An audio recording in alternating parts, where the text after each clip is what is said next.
making the world's best sheep milk cheese with third-generation Italian Shepherd and cheesemaker Gianni Mele. Gianni executes this process in 8 steps with 3 simple ingredients: raw sheep milk, rennet, and salt. This tutorial represents just a few minutes of a full-length documentary on raising sheep in Italy, which you can access absolutely free by clicking the first link in the description of this video. Whether you opt for just the tutorial ahead or the full-length documentary, I hope you enjoy.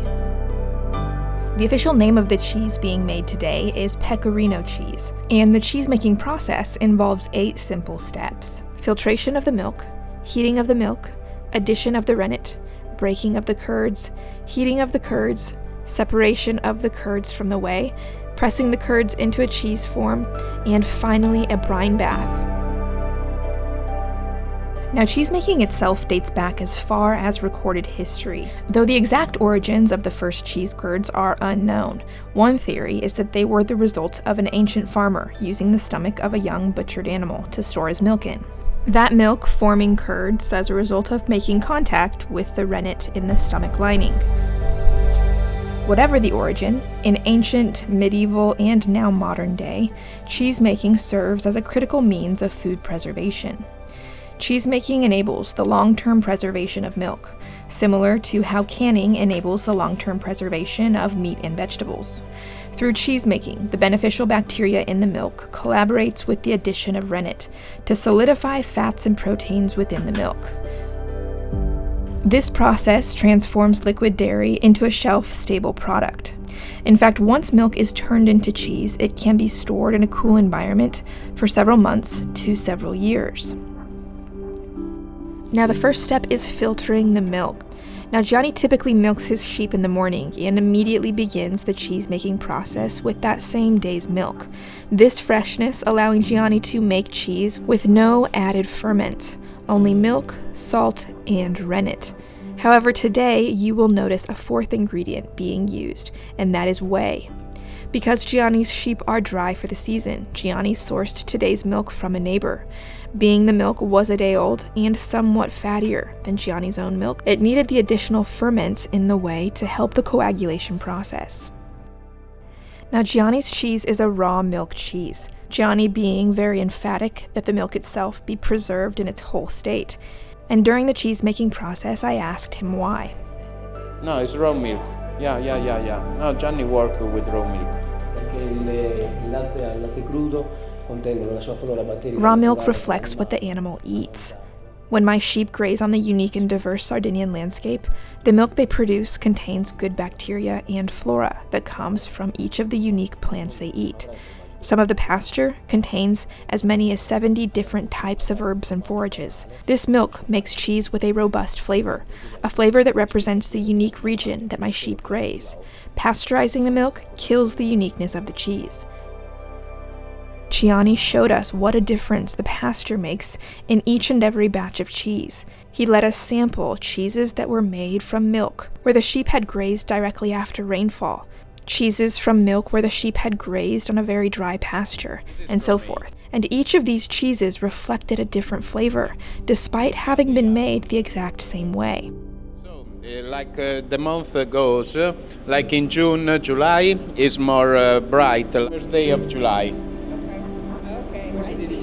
This is from December. Maggio, May, July, December. Now, once the milk was filtered, Gianni heated it to 36 degrees Celsius, or 97 degrees Fahrenheit. However, this heating process is not to be confused with conventional pasteurization. With Gianni's semi-culture cheese, the temperature of the milk, while warmed, remains relatively low, maxing out at 108 degrees Fahrenheit for just a few short minutes. And as a reference, traditional American-style pasteurization involves heating the milk to 145 degrees Fahrenheit for a minimum of 30 minutes, a process which kills nearly all of the beneficial living bacteria within the dairy. Gianni's low-temperature heating process enables coagulation without killing the good bacteria in the milk. Step number 3 was the addition of the rennet. Once the 8 gallons or 30 liters of milk had reached 36 degrees Celsius, Gianni added roughly 4 capfuls of calf rennet, very specifically noting that he uses veal, or calf rennet, and not lamb or goat rennet. Gianni cited that he does not use lamb or goat rennet because these produce a stronger, spicier flavor in the cheese, especially as it ages. Calf rennet leaves the cheese with a sweet and mild flavor. Now, after the addition of the rennet, the milk was left to set for roughly 2 hours, at which point in time, Gianni gave us a tour of his farm, which is available in the full-length version when you click on the first link in the description of this video. Now, after roughly 2 hours, we returned to the milk, which had by this time curdled. Gianni broke the curds in a stirring motion. His goal was to have the curds broken into rice-sized pieces. This size specifically allows the whey to drain and separate more thoroughly and makes for a better aging process for the cheese.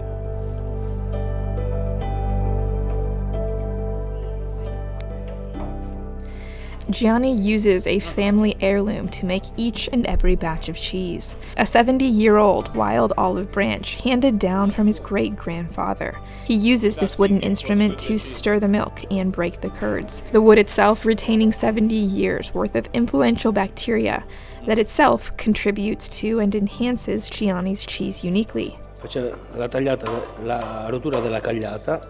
So now Gianni is breaking the card. And now we switch on the fire again. The 5th step was the second heating. As Gianni broke the curds, he again heated the milk, this time to 42 degrees Celsius or 108 degrees Fahrenheit.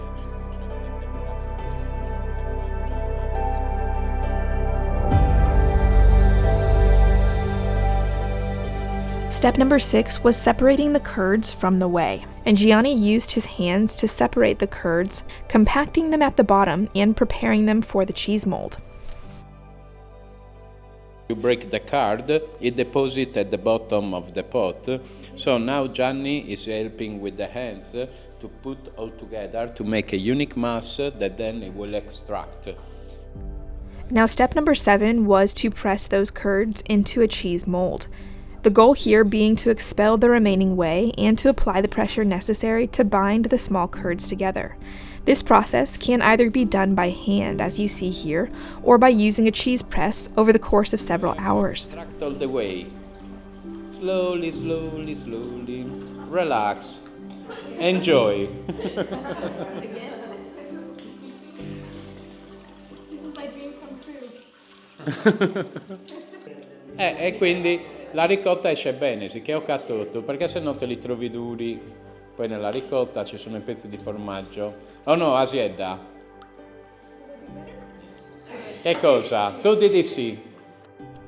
Now, step number 8 is not shown here, but you will find it detailed in the book Natural Cheesemaking. And that step is to salt the exterior or use a brine bath to finish and create that rind for aging.